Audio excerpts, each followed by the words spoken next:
Some GHS love. We're getting closer to your article. Some Slayer in there. But there was something. There was a quick Slayer thing. I was at home about to go to bed one night in L.A.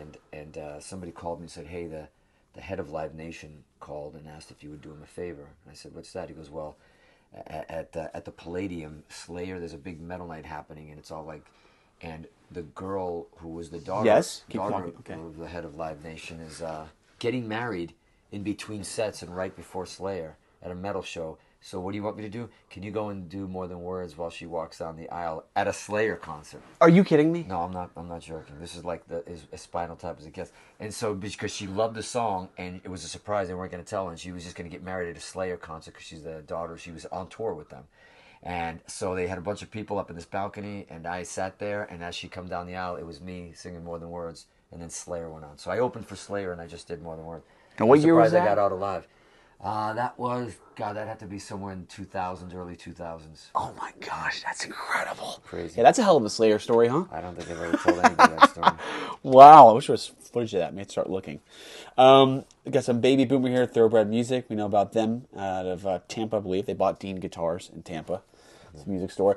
Art, you don't see a lot of anymore, but they were really going for it. All these crazy processors and rack units. And oh, there he is! Numero uno. Numero Nuno. Come on, man. These guys are really clever. These guys are really clever. Yep, they're there for a reason, writing. Very cool. They touch base with you. Got a whole bunch of information on you, actually. And there's that watch again. There it is. They look very you got a lot angry. Yeah. It's that Latin, Portuguese thing, you know. And here you go. We got a little bit more. It goes right into your article.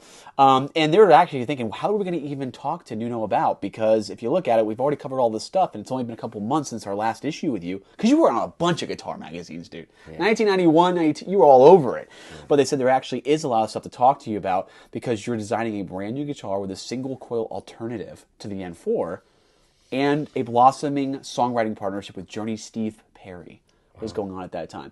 Yes. Now that guitar with the humbucker slanted single, do you know how hard it is to find? You had a lot of different variations of your Washburn in the 90s, but when you Google it, you only find one, the N4. But there were other ones I've seen, but I can't remember the names of them.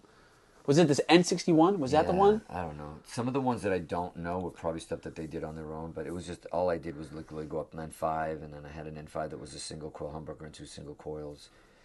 But really, as far as me designing, it was like the Princess guitar. It was like a Les Paul version of what I had, and but that was about it. Wow. All this other stuff that you're saying, like, you know, with different variations of numbers and high numbers, I think those were just like little one-offs or limited runs of stuff that they wanted to do. Okay. I couldn't keep track. Yeah, that makes sense. You were talking about definitely writing with Steve Perry at that time, and he would come out a couple years later with another solo album. And I like the fact that he said he called you up because he was also Portuguese. Yes. He called me out of the blue. I actually hung up on him. Somebody called me in my hotel room in Germany, I think it was, and he starts speaking Portuguese. I'm like, yeah, rapaz, o que estás fazendo? And I'm like, who is this? And he keeps speaking Portuguese, and then he goes, I go like, you know, kind of like, leave me alone. I don't know who it was. I hung up, and then he called me back, and he said, hey, it's Steve Perry. And I'm like, yeah, go fuck yourself. It's Steve Perry. And I hung up again. So, and then he called me a third time. He goes, Nuno, it's Steve Perry. Like, you're Portuguese. And I was like, oh my God, I hung up on Steve Perry twice. I thought somebody was playing a fucking joke on me. I was like, so yeah, we became really close after that. And we still are. I just spoke to him recently. But we wrote some stuff together back then. Never released it. Never released it. We've talked about it recently, actually, possibly releasing a couple of songs we did. Wow. Yeah. That'd be killer, huh? Yeah. Shit, dude. Okay. Hell yeah. I like you talked about here on the road. You said the road is a bit like a drug. It's very hard to wind down when you stop. I find that it's a very difficult time going to sleep in bed that isn't moving. When you just stare at the ceiling. So this is, you know, heavy tour schedule at this point. Yeah.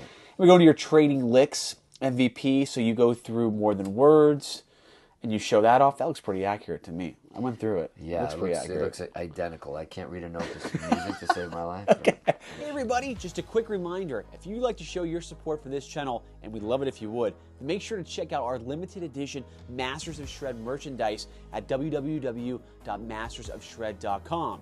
You can snag an awesome shirt like this incredible Shred Class of '89 ADA Throwback Tribute, or plenty of other ones that you will not find anywhere else. So check that out, and while you're there, make sure to check out our incredible limited edition Tone Arts USA Super Halen amp. Only 50 will be available, and they are going quick.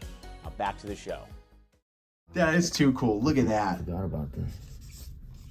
There's that tag, Hoyer, too. They got a good shot of that tag, bro.